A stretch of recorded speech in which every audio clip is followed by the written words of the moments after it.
લોકમત ન્યૂઝમાં આપનું સ્વાગત છે। છોટાઉદેપુર જિલ્લાને તાલુકા પંચાયતની સામાન્ય ચૂંટણીનો માહોલ ગરમાયો છે। આજે ભારતીય જનતા પાર્ટીના તાલુકા અને જિલ્લા પંચાયત બેઠકોના ઉમેદવારોએ ભવ્ય રેલી અને કાર્યકરોના ઉત્સાહ સાથે પોતાની ઉમેદવારી પત્રો રજૂ કર્યા હતા। છોટાઉદેપુર જિલ્લા અને તાલુકા પંચાયતની આગામી સામાન્ય ચૂંટણીઓને લઈને રાજકીય ગતિવિધિઓ તેજ બની છે। આજરોજ ભારતીય જનતા પાર્ટી દ્વારા જાહેર કરાયેલા ઉમેદવારોએ છોટાઉદેપુર પ્રાંત કચેરી ખાતે પોતાના ઉમેદવારી પત્રો ભર્યા હતા।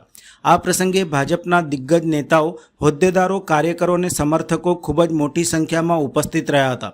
ઉમેદવારી પત્ર ભરતા સમયે લોકસભા સાંસદ જશુભાઈ રાઠવા, ધારાસભ્ય રાજેન્દ્રસિંહ રાઠવા, તાલુકા ભાજપ પ્રમુખ રસિકભાઈ રાઠવા, પૂર્વ રેલવે રાજ્યમંત્રી નારાયણભાઈ રાઠવા અને પૂર્વ ધારાસભ્ય શંકરભાઈ રાઠવા સહિત અનેક જિલ્લાના તાલુકાના અગ્રણીઓ અને હોદ્દેદારો અને કાર્યકરો ઉપસ્થિત રહ્યા હતા।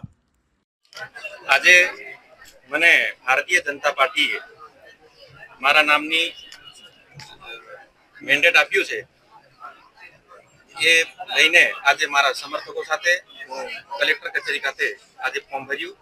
મને પૂરેપૂરો વિશ્વાસ છે કે છોટાઉદેપુર જિલ્લાની અંદર ભારતીય જનતા પાર્ટીનો ભગવો બહુમતીથી લઈ રહ્યા છે।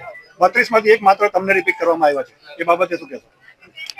32 માંથી માત્ર મને રિપીટ કરવામાં આવ્યા। એમાં ભારતીય જનતા પાર્ટી જે યોજનાઓ બનાવી છે એ યોજનાઓ લઈને જે નાનામાં નાના કાર્યકર્તા સુધી ભારતીય જનતા પાર્ટીનો કાર્યકર્તા પહોંચ્યો છે ને દરેક યોજનાનો લાભ હું નાનામાં નાના કાર્યકર્તાથી છેવાડાના છેવાડા માનવી સુધી પહોંચાડ્યો છે। એ બદલ પાર્ટીએ મને વિશ્વાસ મૂક્યો છે અને એ વિશ્વાસમાં ખરો ઉતરીશ।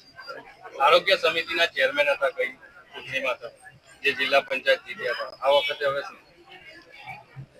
અમે જીતીને જઈશું, પછી મોવડી મંડળ જે નક્કી કરે એ પ્રમાણે અમે જે પદ આપશે એ લઈશું। પરંતુ અમે હોઈશું કે ન હોઈએ પદ પર, પણ અમે કાર્યકર્તા રહીને અમે પબ્લિકની સેવા કરશું અને વધારેમાં વધારે પ્રયત્ન કરીશું। બસ ભારતીય જનતા પાર્ટીએ છોટાઉદેપુર જિલ્લાની વાત કરીએ તો 32 જિલ્લા પંચાયતોની બેઠક પર મજબૂત ઉમેદવારો અને જે વર્ષોથી મહેનત કરતા એવા કાર્યકરોને ટિકિટો આપી છે।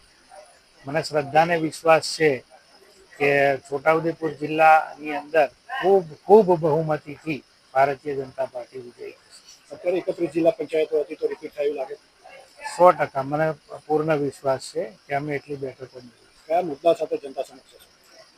રાજ્ય સરકારના કરેલા કામો, ભારતીય જનતા પાર્ટીની યોજનાઓ અને એ જે વિકાસના જે અમારા કામો થયેલા છે, આખું આયોજન છે, એ લઈને અમે જવાના લોકો વચ્ચે।